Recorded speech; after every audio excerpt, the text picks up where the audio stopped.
Hey guys, good morning. Welcome to the Let's Talk About It Minot podcast. I'm your host, Rob Fuller. Trusty sidekick, Jonathan Starr here with me as always. We are here again. Yeah, we're doing this, just so you guys know, we've all been busy this week. We're doing it on a Saturday morning. So that's how much we love our community. We're out here doing this on our free time. So. You know what's crazy though? It's amazing how much goes on in Minot on a Saturday. People say nothing happens at Minot. Yeah. This morning, legislative session. Yeah. State archery championships was going on out there.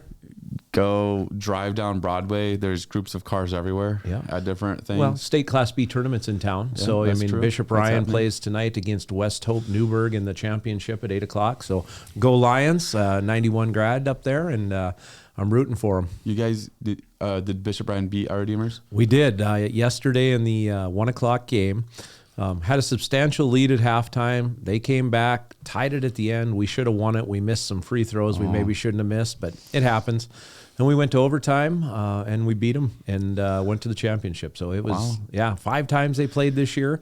Bishop Ryan won 2, our Redeemers won 2, and then Bishop Ryan won the rubber match. Some back and forth games there. Yeah. That's pretty cool. Yeah. Very cool. Both very good teams, fun to watch. And while I know they both have some seniors, both teams have some younger players that are going to be really exciting to watch over the next coming years. Yeah, absolutely. So that's happening. It's just, there's a lot going on. There is. And then everything else that always goes on in a city, right? I mean, on top of all that. Yeah, the city of Minot has been through some stuff the last little bit. Yeah, we've been dealing with, obviously, the investigation report with Chief Klug. That all happened. And then there was another investigation that spun off of that for Lieutenant McLeod and some other people. And now there's another investigation going on, which I know a reporter out of the Fargo necessarily reporting area, not living area, but he posted something on Monday talking about our mayoral investigation. Yes, so the mayoral investigation. It's not ending right now. And no, it's continuous and it needs to stop. I mean, the city of Minot needs a break, I think. Yep. You can feel that people are ready to heal and move on. And I think they're ready for that actual police investigation, but they knew there was more that's going on. And then that came in and I was like, all right, finally we get to next step. And now there's another investigation. It's like, guys, what are we doing?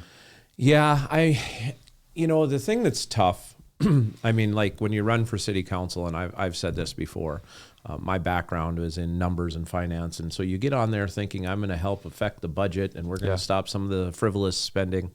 And then all these other things seem to come up, or they were ignored or neglected for a number of years. And so they got to be dealt with. And, honestly, I mean, I was elected to do a job, so I'm going to do it to the best of my ability. And if that means looking into something that hasn't been looked into, then we're going to do it. Because I think, honestly, most everybody in town,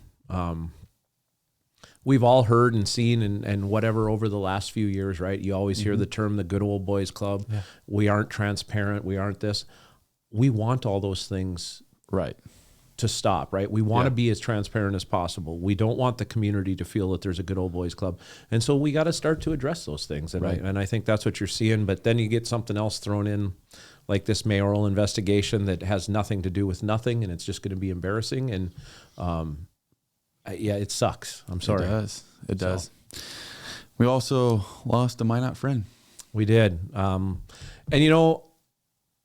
I know, so Leif graduated from Minot High in 91, I believe. Same year I graduated from Bishop Ryan.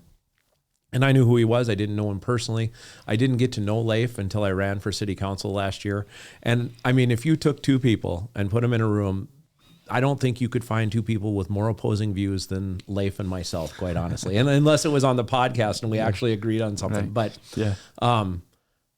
Leif is just a good dude. I mean, he was such a good human being. And I know I loved the things I loved as I got to know him. You could talk to him about anything. And even if he disagreed with you, he would have the conversation and he wouldn't become angry or anything. You could talk about it. And he would listen. And sometimes he would say, you know what, I can see your point of view now or whatever. But I mean, but he was beloved in the community. And one of the things I was getting at, one of the things I truly loved, whether you think it's true or not, his conspiracy theory mentality was fantastic. To be like, everything was a conspiracy to life. And I always chuckled at that because as I've gotten older, I've started to think some of those things too. Yeah. And So, but Leif, if you're listening, buddy, I'm glad I got a chance to know you over the last few months. You're going to be sorely missed here in the city of Minot, and hopefully you're looking down on us and going to protect us from some of the bad stuff that comes our way. So I appreciate it, and you'll be missed, Leif. Absolutely. Absolutely. Good stuff. Well, this coming week, there's two things that are going to be good for the city of Minot. They're neighborhood meetings. One's Yes. at the Parker, one's at the Minot Public Library. Yes, so the one is on snow removal. That's the Parker one, if I'm not mistaken. Okay. And the one at the library is on the Legacy City Hall and what's Makes going to sense. happen and everything next to like it. that. They So- should have done that one right in there. What do you mean? Like, in right the in- Legacy City Hall? Yeah, right in- we're not using it. Why not just go sit in there? But Yeah, that'd be sweet. that would probably lead people to go, well, why aren't we using this space? So Yeah, you never know. So yeah, that's cool. Now, and while we're talking about that, anybody that listens to these, we haven't had a big turnout at these. We want the community to come to these neighborhood meetings and give us input. Even if it's not about the thing that we're talking about that night, you can ask any questions. The city officials are there. The elected officials are there for the most part. So come to these meetings and ask us questions. We want input. We want to hear from you. What are we doing right? What are we doing wrong? Come out and interact with us, please. yeah, there was at the last one. It was at the public work, or not public works, but at the dump. Yeah, the recycle center. Okay, the dump. And there was questions that were asked about roads and how they were working in people's neighborhoods, and there was a car that or a business that sometimes had cars that was too close to the road, and so it blocked viewpoints and stuff like that. Nothing to do with what the topic of conversation was supposed to be that day, but there was city people that was ready to answer, ready to help, and everything. I mean, that's the disappointing thing. I guess I'll say this. One of the reasons I ran back in the day was because we didn't feel like they told us everything that was going on, right? We wanted more interaction. We didn't feel like we were being heard. And so now the city is like, okay, let's put these public meetings out there, and I think the first one we had 5 or 6 people show up. The second one we had 3 or 4 people show up. We want the community to come out and interact with us. I know it's at a tough time in the evening every day, like 5:30 or whatever it is. 5:30, right after work. And families are getting home, but make the effort, please. Come out and see us. Give us input, give the city input so we know what direction we need to move things. And honestly, if it truly is a terrible time for you, reach out to the city and say something, because they would like Let to us hear know that stuff too. like that. They would. Absolutely. If there's a better time, and maybe no change happens, but if there was enough people that said, you know what, if it was 7 o'clock, I'd be there, I'm sure they would try one of them. I think this is something you guys are going to do in a different quarter as well, right? From what I was told, we're going to do this every quarter in Minot, or 3 of the 4 quarters. Maybe I got that wrong. 3 of the 4 quarters. So we got one scheduled this month, then we're going to do some in the summer, and then I believe we're going to do some in the fall / close to winter too. Yeah, So very cool. Yeah. Very good. So definitely show up for those. They're informative, and at the last one, you could have used the recycling stuff to like plant flowers or something like that. Yeah, they had a It's crazy. kind of a little, Compost. I guess, a gimmick, where they had these compost things that they made up from recycled materials to show how you can use the recycled materials for just about anything. And they made planters, so you could plant a plant in there and let it grow. Just something unique, It's but neat. to show, hey, there is a viable use for recycling. Now, necessarily, do I think that's the viable use in Minot? No, I don't. But I mean, It's neat to show that it's more than just throw it in the garbage bin and have it go somewhere. Like, exactly. I mean, at least it's not going in the landfill, I guess, right? that's So. true. Although, we could use some more softball fields, right? Apparently we could. I guess if they want to keep bringing big tournaments back here to Minot, we could always use more. Yeah, that's right. So- Because the Sertomo on North Hill, those softball fields were built on a previous dump. Is Yes, what my I believe there understanding was a dump there. There was also one down, if I'm not mistaken, by Town and Country Shopping Center back in That's the day. The incredible. original dump from where the original city of Minot founded. Yeah. Like back there behind Town and Country, I believe all that stuff is built on the old dump. Interesting. Yeah. Interesting. So Very good. yeah. Very, very informative podcast so far. Oh, well, I don't know if it's my information or your information or what No, it is. I don't know. So now, I mean, and we haven't really, we'll go back in and touch on a lot of the city stuff. What do you think about some of the stuff happened nationally? What do you think about all these judges, these district court and lower judges slapping down the administration from trying to do what they're trying to do. Right. It's interesting because you learn more about your political system in the U.S. almost every single time anything happens. In that lawfare, it's crazy. Yeah, it's crazy that they're able to have the power to go and stop executive orders when it's not affecting them. Right. If it was something where there was an executive order brought against a state, and so then there was a judge or the attorney general for that state that said something, that'd be interesting. The fact that states can bring lawsuits against the federal government, that's great. But the idea that there's not a higher level court that has to bring these stops is interesting. Well, it is. I mean, when you talk about this, right, let's talk about the president of the United States, probably the most powerful man in the world. Yep. For all intents and purposes, right? I don't think many people would argue that.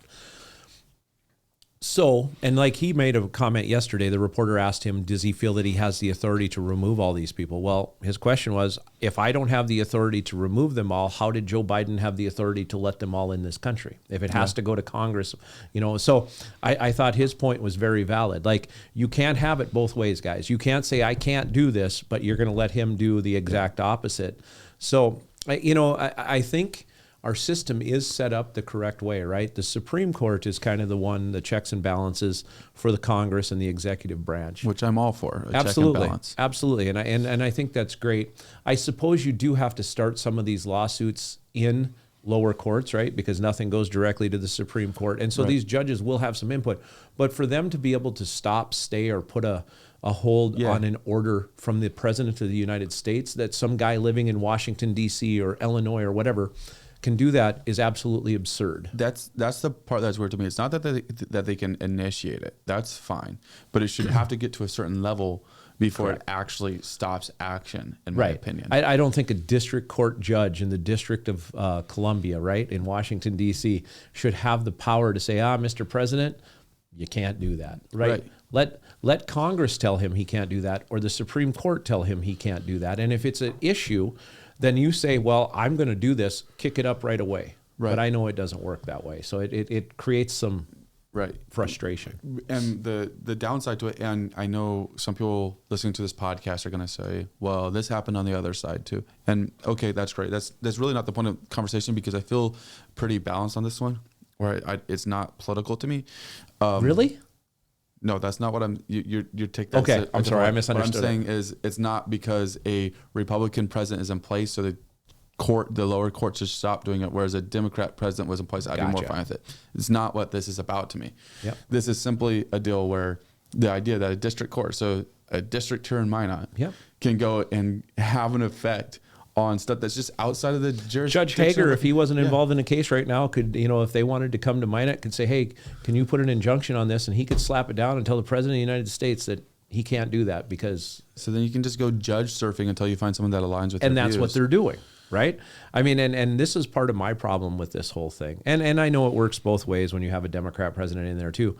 But all of these judges, right, statistically, and you and I were talking about this a little while ago, statistically, it's impossible for every single judge to be a Democrat or a Republican. You should have some of both that are going to, but ultimately what they're doing is they're judge fishing. They're finding judges that were appointed by Biden and Obama to do stuff. And those are the people that are doing this. You don't see any Republican appointed or conservative judges stepping in and weighing this. They're judge surfing where they want to go. And ultimately, again, that term lawfare that we've gotten to in our country, this is nonsense, and it needs to stop. And I'll tell the Democrats and the Republicans, knock it off. We're all tired of it. Right. Absolutely. Well said. So well said. Anyway, that's my take on that.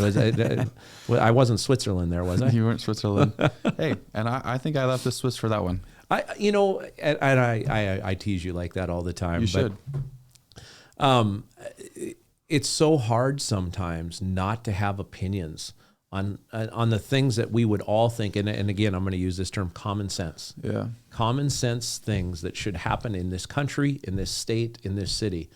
Those are the things we all want to see. And ultimately, those are not the things that are happening. And so it's hard not to have an opinion when you look at that and you go, how dumb is this, right? You know, like, So I don't know. Yeah, no, you're right about that. When it matters to you, then it's good that you do have an opinion for the most part. Don't get to the place where you expect that everyone should agree with your opinion, because you're not right for that. But it's good that you do have an opinion. Well, you got to. I mean, you have to. And again, people will not always agree, but I think on most of the mainstream, middle of the road things, like what's right, what's wrong, I think most of us would agree. Right. Yeah. So no, I would agree. I would agree with that one. You would? Yeah. Jeez. Switzerland is showing out today. No, interesting. Anything else federally that you that's really standing out to you? Let's see. The federal stuff. I'm not. What was the Department of Education? How do you feel about that one? All right. So this is an interesting one. Honestly, I probably not as well versed in this as I should be. There's some things that I've read that I'm not going to jump into because I haven't went down a deep rabbit hole of verifying everything. But honestly, we want limited government. We want the states to have all these rights, and then when we start giving back to the states, we get mad because we don't like the state that we live in. I don't know why. It feels like it's something that the state should take care of the education. We don't want government ran education. We don't want the government telling us these are initiatives that we have, so we want that to be affected in the schools. No, that should be done by the states where it's actually can be applied based off of the needs of that area. Absolutely. I agree with you 100%. I mean, I guess, and some of the background, the Department of Education was created, I think it was 1976 by Jimmy Carter. Which is crazy because it's actually very recent. It's acting like this thing that's been around forever. Right. And we're undoing this whole government. No, 1976. Yeah. It's not 50, that long ago. I mean, I was 3 years old at the time that it was created. And I think they 30 said, years ago then. Yeah. Oh, you're so kind. But it was started and created, and I think the amount of money was $73 million or $1 billion or whatever it was. And now we're 3 times that amount in the Department of Education. It's like $336 billion, give or take. Wow. And what do? Our grade scores continue, our reading proficiencies, our math proficiencies. So this is a failed agency for 50 years. The scores prove that the government got involved. Yeah, exactly. Hey, we're with the government. We're here to help, right? 9 scariest words on earth. But so it's a failed entity. What happens to failed entities? You stop funding them and you move away from them. But because it's such a giant program and these people can get all this money and do all these different things, they're fighting to keep it. The Department of Education can go away. They can have a smaller Department of Education like they're proposing to do Pell Grants and different financial aid things. And then the states handle the rest of it. And why shouldn't it be that way? North Dakota, I think, have a pretty good public school system here. I think we do some things the right way. I think our superintendent of education in the state has some good ideas and different things. So why can't we? And our test scores are good. Yeah, right? Overall, generally speaking, they're good. People have a problem with test scores, but when you compare them, I think, against other states, right? When you're comparing them around the country, North Dakota's pretty good. So I feel like we can do a whole heck of a lot better with that money than the federal government telling us, hey, you guys got to do this, and you got to do this, and you got to do this. Right. Yeah. No, that's the truth. So, so you mentioned that North Dakota has good schools. Well, but this is a huge subject that's going on in the House too right now. Yep, the legislature. So yeah, I always say the House. Oh, you're fine. Fail when it comes to that. That's because I hate the word legislature so bad. Because it's hard to say. Can you say legislature, or legislative? You'll hear me from time to time mispronounce that word. Me too. So you'll hear me say mispronounce it all the time. But huge conversation going on right now is about education savings accounts, ESAs. Yeah. And the idea that perhaps there'd be one bill would implement a marketplace where people would receive up to $3,500 in a marketplace account that they could apply towards schooling. Yeah. Or that they could apply towards, if you're homeschooled, then there's other things you can apply it towards that would help pay for your kids' education. What do you think of something like that? I'm not opposed to it. I mean, because ultimately, I think not only then does that help kind of with the school of choice thing, like if you don't have the money to send your child to one of the private schools or something like that, then it helps with that. And then it also helps the families that want to send their children to private school because they've never been given anything for their tax dollars and their money that's collected. And I know they choose to send their children there, but I guess my ultimate question would be, why don't they deserve any of the funding then from the state? Why are their children different than the other children? Yeah, and state law, this is a subject of conversation. State law does not directly say that state money cannot go to it. It says money that's designated for public schools cannot go towards parochial schools. Right. So that's I don't think that there's any violation of state law as long as it's done right. Well, if they designate a certain pool of money that isn't, they don't say is just for public schools, right? Yeah. They say, hey, here's a new bucket of money, and this can be used for these ESAs, and it can go to either public or private schools. What's the problem there? Absolutely. I mean, it's not money that's tied to one thing. It's money for something else. Yep, for sure. And we certainly have the money as the state. Well, that's the most aggravating part when you start to hear them talk in Bismarck about items, and then they say, well, that costs too much money. And it's like, all right, that's something you should never say, because you're going to go spend $20 billion. And even when, like at the legislative forum today, there was some implied things that made it sound like money is not the problem. Okay, so if money's not the problem, then why aren't there certain areas that get more attention, such as this stuff? Right. The problem is we have a $20 billion budget, and it gets sent to stuff that probably doesn't matter to most of North Dakota, right? But it matters to some. How much lawmakers. waste is there in our state government, right? Lot. I mean, we know there's a literal crap ton in our federal government, and with a $20 billion budget, I would assume there's quite a bit in North Dakota as well. Yeah, it's just crazy that it's to that. That's not an inflationary problem right there. No, not at all. I mean, and so, ultimately, having said the whole thing, I think that the dissolution, to the degree they're doing it, of the Department of Education federally is good. I hope that the state legislators, seeing this coming, are going to do the right things and pass the correct bills that need to be passed for both public and private schools, and just let's pick it up and move on. Yeah, let's do it. No, that'll be interesting. There's hearings, and actually we plan on having somebody that is knows way more about all that stuff than I do on for a conversation next week. And so that'll be a good. Do you want to drop a name? Andrew Nias. So Andrew Nias used to be the executive director for the North Dakota Republican Party. Oh, okay. And then he left that to go to the American Federation for Children to be a lobbyist on this particular subject. Okay. So he's going to be in favor of it. Yes, I bet he'll have a lot of information. He will have a lot of information. He's very articulate as well. Great guy to interview. Good. Well, that'll be interesting. I'll have to listen to that one. Yes. So now we've kind of transitioned from federal. We've started talking about some of this state stuff. Where are you at on how the state legislature, there you go. See, right there, I did it. State legislature is handling all these different bills and some of the things that are coming through now that crossovers happen. Yeah, crossover. So it is really hard to track Bismarck. And this is not a deal of they have a website, you can go listen to video hearings and stuff like that. It's just that there's a ton of stuff. When you, like, if you want to go and find the bill on daylight savings time, like, how are you going to do that? You'd have to type daylight savings into their little search thing. Yeah, and you're going to go through all the, like, it pops up 1,000 things. So that's one thing where I think that, I don't know how that works. I think it really comes down to the idea that we need to go and split into having it every year for a smaller amount of time. Well, I think that bill's still working its way through the Senate, isn't it? And right. I think it's got support. I think they're going to pass it, which is great.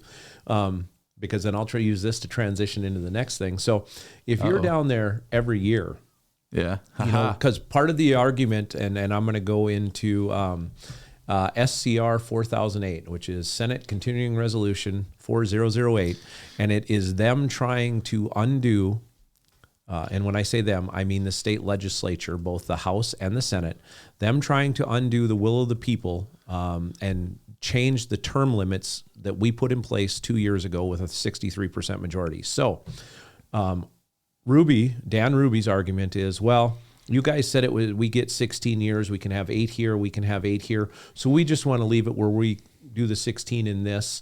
And, these younger legislators, they get in there and they have a learning curve and they can't learn. So, we only meet every other year, so it's harder for them. Now, if they're meeting every year, I think that's great because the younger legislators can pick it up a little bit quicker. I mean, if I'm down there 40 days each year, I can pretty much be guaranteed that I Yeah. can figure it out in 2 years. Then I have 6 years to go ahead and finish out this term in this house. That's my 8 years. And then if I decide I liked it enough and I want to go try the other side, I can do that.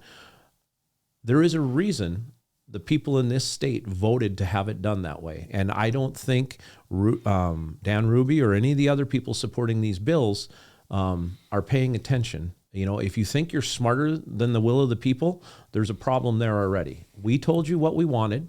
And, you know, and so now we've talked about this. I'm going to go into the other one. Same thing. We were telling them with Measure 4 what we wanted, and the state promised, yep, we're going to pick this up. You will see property tax reform. They kept using that word. Reform. This, what they're doing, what they're going to call the governor's bill, 1176, and I'm going to refer to that one directly, is a bunch of crap. So originally, they told us that bill, you'd get a $1,550 initial credit. Over a 10-year period, they would completely buy down most people's primary residence property taxes in the state. And because we're going to do that, folks, we have to cap all the cities. Yeah. Okay? Well, now they've completely gutted that bill. So there is no buy down of property tax over 10 years because, well, we can't force future legislatures to pick up and do what we promised you we'd do. Well, okay, fine. I can understand that. But hey, we're still going to put those 3% caps in place because, you know, that's what we can do to make the citizens feel good. Here's what I'm going to tell you guys in Bismarck, Governor Armstrong, everybody. In 2 years, you're going to get that property tax bill again, and we're going to shove it back down your throats, and then you're going to have to do it. So I hope you're paying attention because we are not happy with this. The caps are crap. And the fact that you're giving us a $1,450 buy down now, which it sounds like they're going to drop to $1,250 in the Senate, I think that's all a bunch of crap. And it is not reform. You guys did not do what you promised us you would do.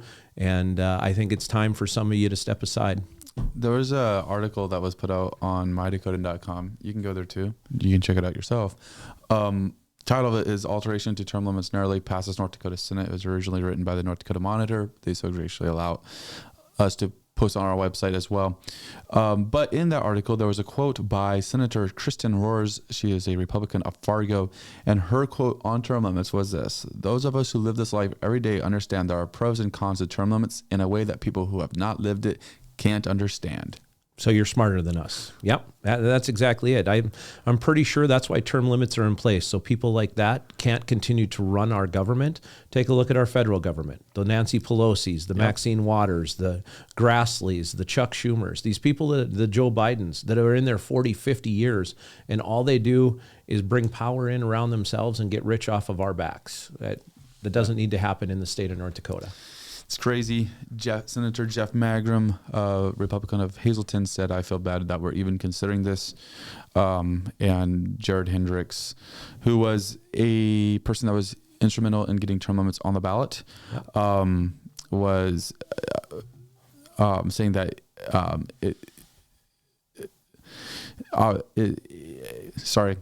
Hendricks said it seems obvious that the legislature's attempts to change terms is to set up a legal challenge of the term limits provisions that are now part of the Constitution. And I think that's a brilliant thing for Jared Hendricks to say, because on the House floor and on the Senate floor, you hear legislators talk about, well, we don't want to pass this because it might go to a lawsuit. And the thing that they do is they hide behind that excuse when it's something that they are not willing to full out and support, but they know that their constituents do. And so they have to have a good reason. You know, we don't want to spend your money on a lawsuit, but if it comes to term limits, we will. Yeah. Well, again, you know, 63% of the people in this state, I believe it was 153,000 votes, voted in favor of term limits. Big time. And we said, that is what we want. And now, and I'm just going to say this because I'm quite disgusted. These guys down there think that they know better than us. Again, those aren't people we need running our cities and states. So in a conversation we had with Governor Armstrong, you can watch the conversation on our YouTube channel or by going to mydakotan.com. I asked him about term limits, and he's not a fan of term limits. But the question was more around, is it something where the legislature should be taking steps to change it? And he said, no, the people said what they wanted. They shouldn't be trying to change it. Now, that being said, I did a bad job. I wish I would have asked him a follow-up question and asked him if this bill does pass, if he would veto it. Yeah. Well, here, let's ask him. Kelly, Governor Armstrong, if they pass this bill on the term limits change, are you going to veto it? Yes or no? We would love an answer to that. We would love an answer to it,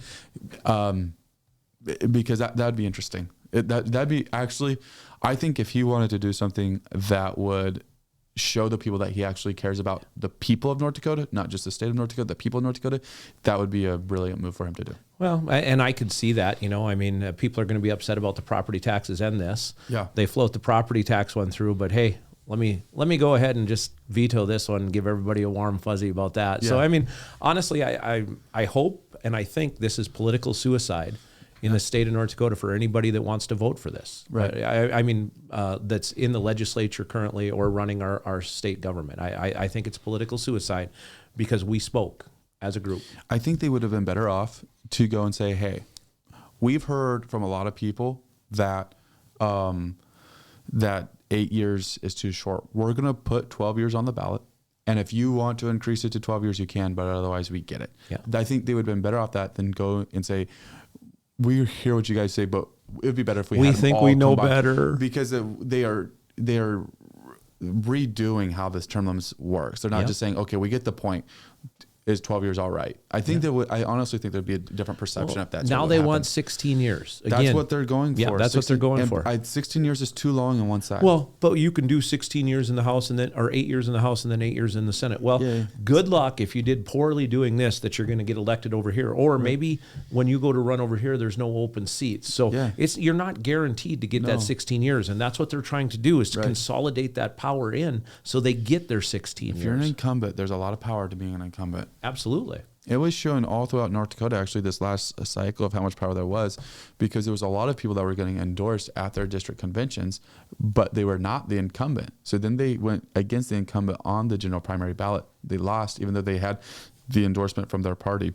That's how hard it is to displace an incumbent. Absolutely. So consolidating that to one side is not what the people wanted. I think honestly, the way that the tone that you're hearing from them really goes and is distasteful in some times. And that's just it. I mean, this smacks of, you guys don't know what you're talking about, right? I mean, that's exactly what they're saying to us. And people all over the state right now are talking about this, and they're upset about it. Yeah. And they're still moving forward with this. Like, how tone deaf could you be? Right. No, it's incredible. So absolutely incredible. But you also brought in property taxes in there, 3% cap. It is crazy that the one thing that is going to stay consistent with this whole tax credit deal is the cap. Yep. Rules for thee, not for me, right? That's what the state's saying, because they're not willing to cap themselves.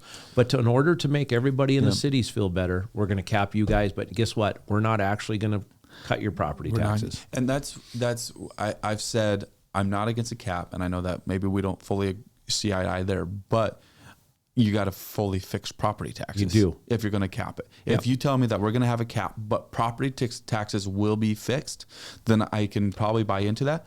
But you're not going to fix property taxes. You're just going to cap the cities. Yeah. That's not a fix. It's not reform. It isn't. And again, we spoke about this last week. It isn't changing the inequity of where most of the property tax in the state comes from. It isn't changing the fact that the arbitrary valuation of these homes is crap. Like, all it does is force cities to continue to raise the values of homes so they can continue to pull in more money. It's so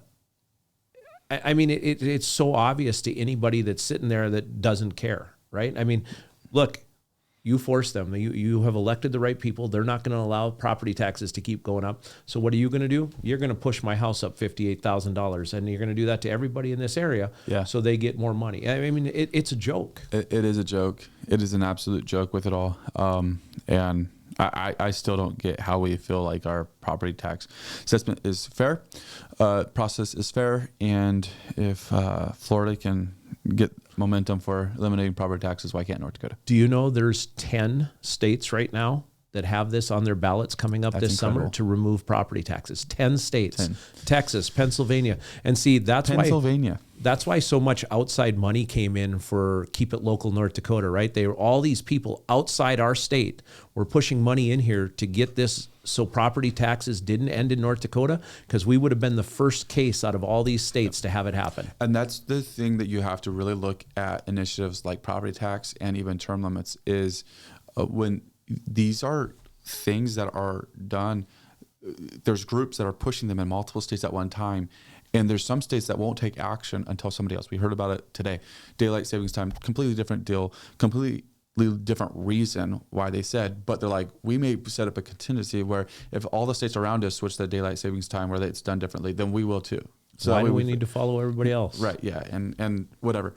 But that's the when you're trying to put an initiative like term limits and a property tax in, if you're the only one that's doing it, then it doesn't sound as cool. But if there's 10 states that are doing it, it's like, yeah, we're part of a movement. This is something that's happening. If we're going to be competitive or if we're going to be this or that, then this is something that needs to happen. Yeah. And so it creates a whole... Well, and they didn't talk about it much during the whole campaign and everything. But do you know when you pull the donations that were given to Keep It Local North Dakota, there was $1 million donation that came in, a $1 million donation that came in from out of state. And I don't remember off the top of my head who it was from. But again, it was from a political action group that was trying to stop property taxes in the state of North Dakota. So, or stop that movement. Yeah, getting rid of them. So anyway, aggravating. It is. I mean, and but here we are, our guys in the legislature, they're looking at it and they're like, well, we're going to fix it. We're going to reform it. We're going to do this. We're going to do that. Now we got nothing again. It's absolutely horrific what they're doing. So, okay. Move on. Is there anything positive you like? They passed a window tinting bill. I thought that was good because I've been pulled over before for the window tint on my vehicles in North Dakota. One of them was when I first moved back here, I got pulled over just outside of Dickinson by a highway patrolman.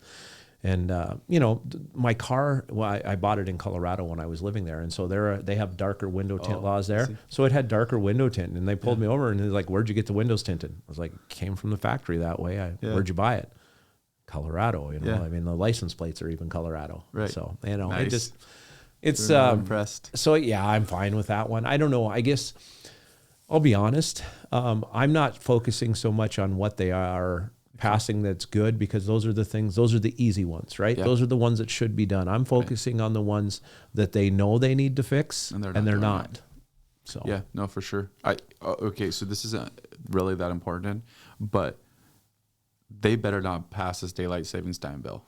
They better not. I am dead set against this. And I agree with you. I would, I think it can go away, but I think if you're going to change it, it would be better to do it as the daylight savings, right? Yeah. Go back and fix us on that time rather than on this one. But right. No, if that's the way they did it, I'd be fine with that. But don't set us back an hour right now. Right. Don't make it where it starts getting dark at 9 o'clock in North Dakota. So one thing we can enjoy. Hold on. I got to back up here though for a second though.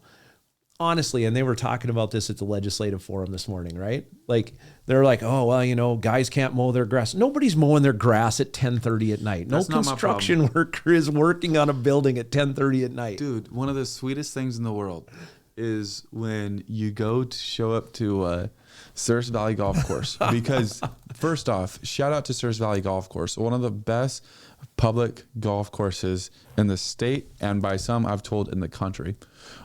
So way to go. May not be Pebble Beach level, but it's up there. Public and not just public golf course. It's not. It is ran by a city. So, anyways, you show up there at 8 o'clock. Okay. Yep. And they're like, park your car outside the gates. We're gonna leave at 9. Yep. And you do, and the whole golf course is yours, man. Yep. And you could still do that. You just got to finish an hour earlier, or a half hour earlier, or a half hour earlier. And then, you don't need to have that third beer on the 18th green or whatever. I've never drank a beer in my life. But in the winter, like you are cooped up all winter long. Let me enjoy the sun till 11 o'clock. Well, maybe just get up an hour earlier in the morning. They won't. They may adjust honestly because they're that grand there. Yeah. But just get up an hour earlier. Honestly, if you go and you look at tee times there, yeah, it is packed from like 6 to 8. Okay, I believe that. Yeah, but there's a lot of I mean, people get off work, they go down there and golf. But again, you know, depending on if you're playing 9 or 18 holes, it's going to take you anywhere from an hour and a half to 4 hours, right? Yep. Okay, well, if you tee off at 8 o'clock at night, you aren't finishing regardless. No, 9 holes, man. 9 holes, 9 holes. Right. So you're done at 9:30. You're still light. But that's the thing. They're gone. They don't care. Right. Oh, so you just keep playing is what you're saying. So really your daylight savings is more about how much money you can save getting free golf versus anything else? I honestly have only played beyond that, which I think I've only replayed holes, and it was when I had membership. Fair enough. So then I'm not questioning how ethical or moral you are. I've come to know you. I think you're both of those things. So you Most don't have of the time. So my biggest thing with it, and again, I understand both. You know, I've heard both points of view. Right? Leave it alone. Don't leave it alone. If you're going to change us back. Leave it where it's at. Ultimately, it comes down to we all just have to adjust. Just fix it. Yep.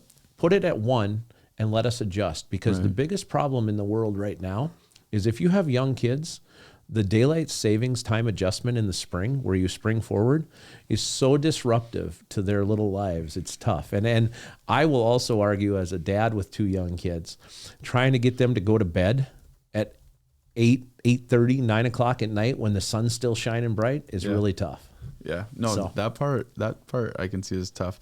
My little boy, he enjoys causing trouble as much like as he his can. dad. Whatever, man. His dad is Switzerland. Oh. But yeah, I mean, I just could see, like, we get this passed, that next legislative cycle, they're going to be saying that we need to move the time zone boundary out of the state, you know?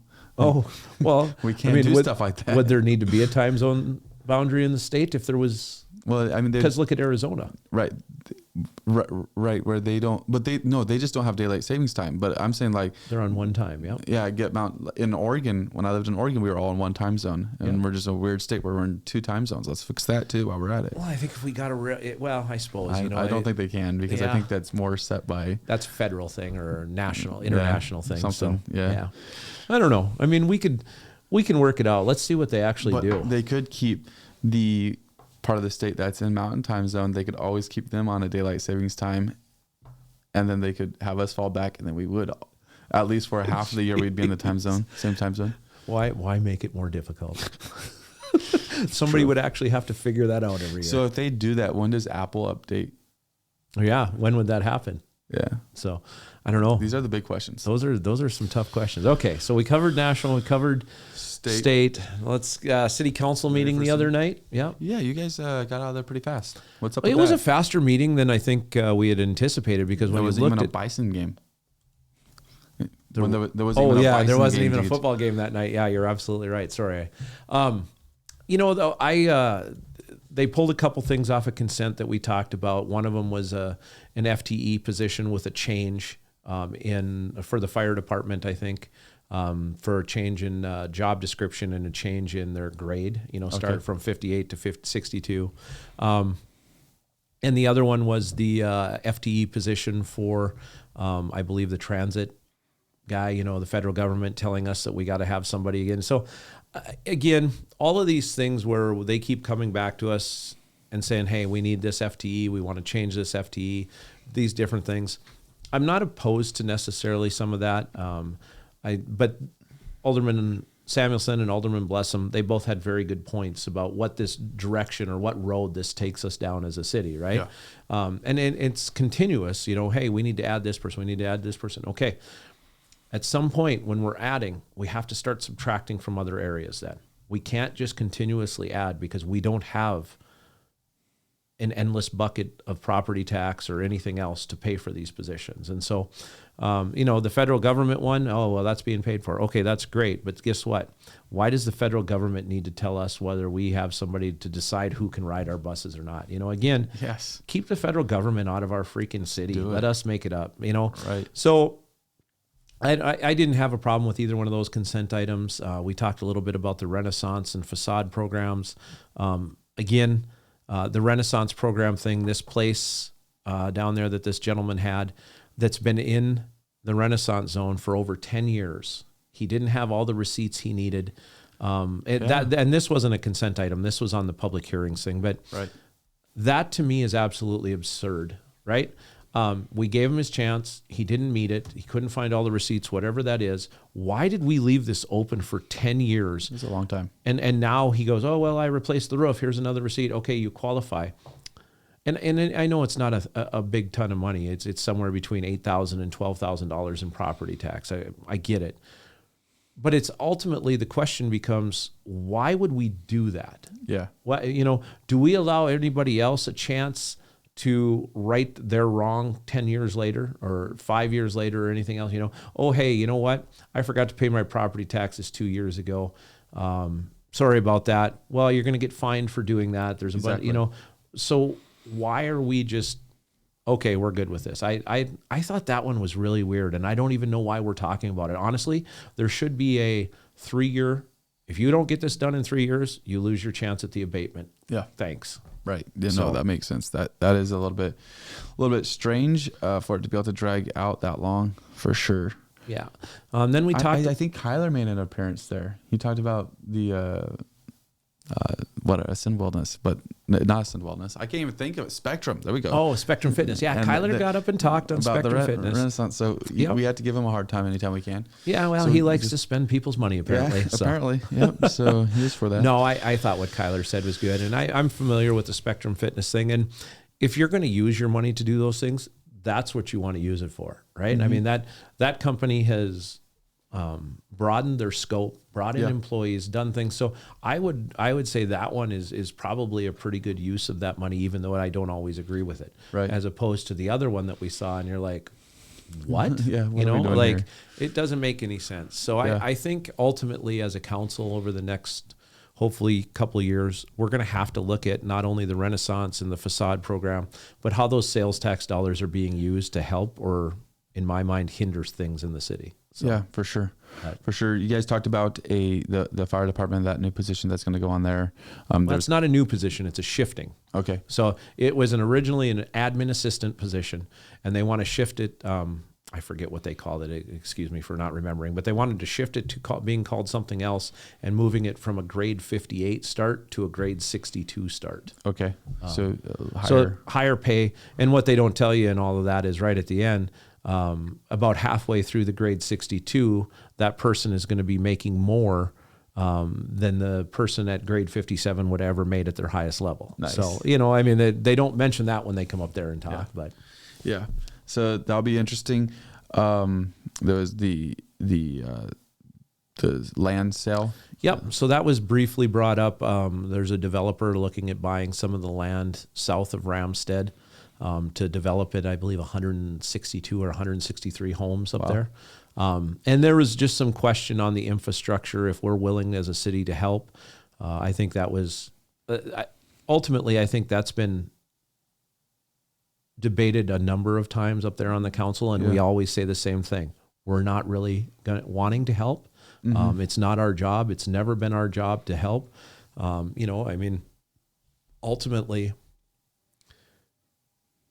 you want to see the developers have some skin in the game, and you want to see them being able to do this. Now, I'm not saying that the developers in town don't do that. I don't mean that in any way, shape, or form. But to ask the city to pick up and spend $3 to $4 million so you can build a development and make hundreds of thousands, maybe millions of dollars. Right. You want us to special assess the people. I don't think that's a good use of our money, quite honestly. Like, I can see it as a loan. We've talked about a couple different things. We used to use these out in Colorado called the Development District. We've talked about that. We've talked about some other things. But ultimately, just the city going in and doing all the infrastructure and saying to everybody, okay, here we are. That isn't the way it's done. And I don't think we should bend and make that change here in Minot just so we can get housing. We need to figure out the other stuff. Right. Yeah. No, that make it less restrictive to build houses in Minot. We have one we're going to be talking about here over the next few days that I'm looking at. They're requiring them to put a sidewalk, a bike path in between houses. The school board said we won't maintain the bike path. The park board said we won't maintain the bike path. And the bike path is supposed to be so they can go and get to the school easier. Well, let me ask you a question. If there's sidewalks all the way around there, mm-hmm. and there's already paths that they can use instead of driving right through the centers of all these houses. Instead of going around like everybody else, what's the problem? Yeah. Now somebody's going to say, oh, well, when the kids walk to school or ride to school when it's cold. Parents aren't letting their kids walk when it's 10 below zero. They're not letting their kids ride their bikes when it's 10 below zero. The times that they're riding their bikes and stuff, the weather is nice or it's summer and they're not even freaking going to school. Yeah, right. So, ultimately, but getting back, we need to make it easier to be able to get housing done in the city of Minot. We need to start seeing costs come down. Now that we don't have a lot of control over that because ultimately inflation and everything that's been going on over the last few years. But I think there's other things we can do than as a city pick up and say, yep, we'll pay for all your infrastructure. Have fun. Right. For sure. Yeah. I mean, do you think the taxpayers, because if we do it once, oh yeah, it's going to happen. If we do it once, we're going to get this continuously over and over and over and over again. And people are, how do we pay for it? Yeah. Do you want us to raise your property tax so that developer can build? Or do you want it to come from sales tax? Where do you guys want it to come from? Tell me. For real. Reach out. Say something. Yeah. There was something, this wasn't city council, but this was the economic development plan review committee. Yesterday. Okay. Yeah. I didn't get a chance to watch it back yet. Huge topic though is childcare. Yep. Is there a solution, and this was talked about at that meeting, is there a solution where the city should be involved in the childcare solution? No, is it something that should be purely private? So first of all, it's a private business, right? It's a private business. Yes. In the city, in the state, like it's never a publicly run thing. Right. So ultimately it comes down to the private businesses. Now I'm just going to use my wife and my example. So when I had kids, we took them both to daycare, loved our daycare, but it was expensive. It was $1,200 a year, a month for one kid. And then I think when we had our second kid down there, it went up to like $1,600. You get a discount. Yep. But that's a lot of money. I mean, that's $400 a week for somebody to watch our kids. And ultimately, I don't know how many kids they had there. I would guess they had 100 plus. Wow. Maybe even more. This was a fairly large Colorado, daycare. This was here in Minot. Wow. And so, they were making good money. I mean, we were paying, what is that? $16,000, almost $18,000, $19,000 a year for childcare. Now, having said that, I know daycares have expenses. I know their biggest expenses are employees, and people are going to say, well, what about food? Most daycares have their food subsidized through the state. I see. I know that as a matter of fact. Now, doesn't mean all of their food is subsidized, but what happens is they buy it, they get reimbursed from the state because the state says these are the meals we want to see you serve kids. I see. Okay. So ultimately, if let's say my $19,000 a year, you have $10,000 of that goes to pay your wages for your employees, and the rest of it you have some little things that are paid out of it. But I mean, I'm one person, right? Imagine the other 100. So if you scale that up times 100 people, that's $1.9 million a year, right? I mean, and if your overall employee costs are lower, because you're not paying your employees very well, you're paying them that $10, $11, $12, $13 an hour, then all that other money is profit. So ultimately, why should the city step in and say, hey, we're going to mandate this or we're going to do this? Why don't the employers just pay their people more money? Right. So they can afford to live here, and then there wouldn't be childcare issues. I think and I'm still working this out, so somebody don't hold me to it, but this is where I'm at right now. I feel like the people that I feel sympathy for, the groups, are the single parents. Yep. And the I'm not sure exactly where the income level is, but low income households. If you had a household that was below 40,000, how do they afford it? Yeah, how do you afford it? Well, and in instances like that, I think that's where state assistance comes in, because most likely, I had a cousin who ultimately got in some trouble, but the state would pay. She was unemployed. I love that line. What? I have a cousin who ultimately got in trouble. Well, she did. She ultimately got in trouble, but the state paid her rent. The state paid for her cell phone. The state gave her gas money for her vehicle. The state paid for her daycare when she still had her kids. So, I mean, the state steps in and helps and does a lot of stuff for low-income people. So saying the city should do something to fix it, I think is kind of an overreach. It isn't a city's job. It's a private industry. And again, the daycares I'm sure are doing well. They're charging a lot of money for our kids to be watched. And ultimately, I think what you need to do is make sure the daycares then pass some of that on to the employees, rather than make, 40% profit, maybe you could make 25% profit. Yeah. And then I don't think we'd be having this discussion. Right. I agree. I think that if there was a way that the city got involved, it would be setting the example, doing it, setting the example, having a daycare at your facility. It's like at City Hall, you mean? No. More like at schools and stuff like that. Okay. That's more where I target that. Gotcha. With his income supplement. If there was anything that the city should do, it'd be something like that. But as far as going and actually subsidizing daycares, I think that's a risky road. So what becomes the next thing? Banks? If banks start to have trouble, are we going to subsidize banks? Yeah. If car dealerships, if we're worried about losing our car dealerships because they aren't making money, right, we're going to have to subsidize them. Yeah. I mean, it could, where does it end? Right. Yeah, I agree. I understand that there's so many. It's an emotional issue. It's an emotional issue. And there's a lot of factors that go into it. But ultimately, if you're an employer and you want the employee, pay them so that way they can afford daycare. Yep. And then the other thing is, and this is an old man's take right here, but and I understand how hard it is to survive in the world that we live in, but perhaps homes are better off where you have one spouse that stays home, or that you're able to balance it out between the schedules where you have someone that's able to stay home with the kids. Well, and that's a great point. I agree with it. I mean, ultimately you have to live within your means and your budget, right? Mm-hmm. And so if, because of how you've chosen to do things in your life, you have a job that you can't afford daycare so your spouse can work. But if your spouse stays home, you're okay. That's a decision you may have to make privately, right? That isn't something the city or the state or anybody else should be involved in. Like, you live within your budget, within your means. And if that means that, well, we can't afford daycare, wife has to stay home or husband has to stay home, whichever way you're going to do it, yep, then that's what you got to do. I mean, when I was growing up, if I couldn't afford something, you know what I had to do? I went and got another job. Yeah. Right? I worked 2 jobs, 3 jobs at different times, to be able to afford how I wanted to live. And there's going to be more conversation that we're going to have on that. I don't want to get into it right now because I need to make sure that I have fully fleshed out my thoughts. You want to brush yourself up on this? I want to make sure that I feel good about what I'm going to say before just shooting from the hip on this one. Because, not me, I'm a maverick. Yeah, you're a maverick. Yeah. And that's a good personality to have. But I want to make sure that I feel, but I do think that we're kind of like putting, this is what I'll say on it. I feel like we're putting the pressure like on the city and on the employers, when really this is personal decisions. Yeah. That's a lot where this stuff needs to be taken care of. Personal decisions in the household, personal decisions at the businesses. Yeah.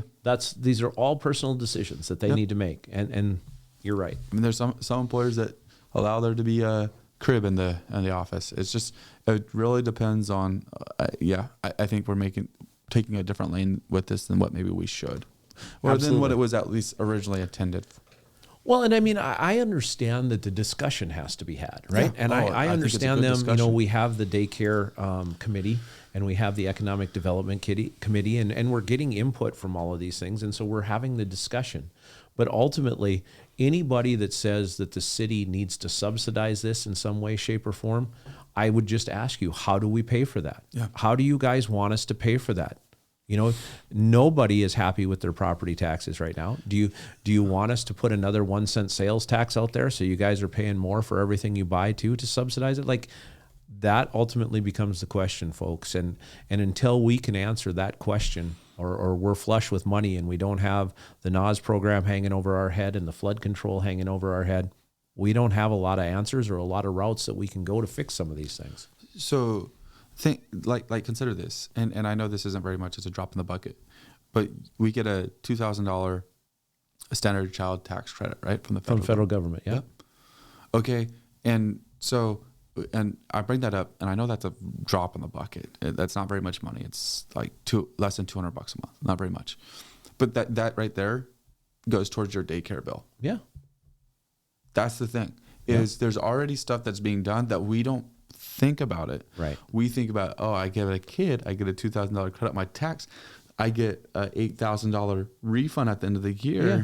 Put it away for childcare. I get to go on a vacation. Yep. That's exactly right. That's how we do that. Choices. Right. And I think some of that needs to be looked at. And now to continue the old school argument, like you go back a few years and I know that a lot of people are in the same boat even right now. I understand it's a difficult time financially, but I feel like we always say that. I will say that we're just perpetually in difficult financial times. Things are expensive, but you didn't always go on a vacation every year. No, that wasn't. I mean, when we were had kids, to be in your budget. When we were kids growing up, I mean, in the 70s and 80s, we went on a couple of vacations. I mean, they're memorable, right? Yeah, That's how infrequent they were. They stood out. I mean, I remember one time we went and visited some friends in St. Louis, and we went to Six Flags down there. Stands out in my mind. Right. I remember when we went to Yellowstone. I remember when we went to Disneyland. But those are the three things I did. Right. Trip-wise, vacation-wise, as a kid over, 18 years. That's I mean, incredible. You didn't have the money to do it. You didn't have necessarily the means. And so you had to make those decisions. What do we need? Yep. So I don't know. Maybe there's something that the city can do. Maybe there's something that the state can do. Maybe there's something that businesses can do. But some of it does come down to what was families. and again, I haven't listened to the meeting. I'll go back and listen to it here this afternoon. But what was the Economic Development Committee's thoughts on that? It was a lot of, in my opinion, my viewpoint, it was just a lot of conversations going in a circle. Gotcha. So they didn't say yay, nay, or anything. No, there else? was no decisions that were made. Fair enough. So things will just continue to happen. Yeah. So, and it's just because of I say it was a circle because it's like, this is a really difficult deal. We've done a lot of research. We've done a lot of work. This is what we have, but there's no solution. So then it just kind of like went through what was presented. So that was the loop. So interesting stuff. Yeah. Lots of good stuff to talk about. Anything else you want to No, I've cover? gotten myself close to enough trouble that I think we should get out of this. I'm pretty sure I'm in trouble. So, all right. Well, guys, thanks for coming out and listening to us. This is the Let's Talk About It Minot podcast, and we'll see you next week.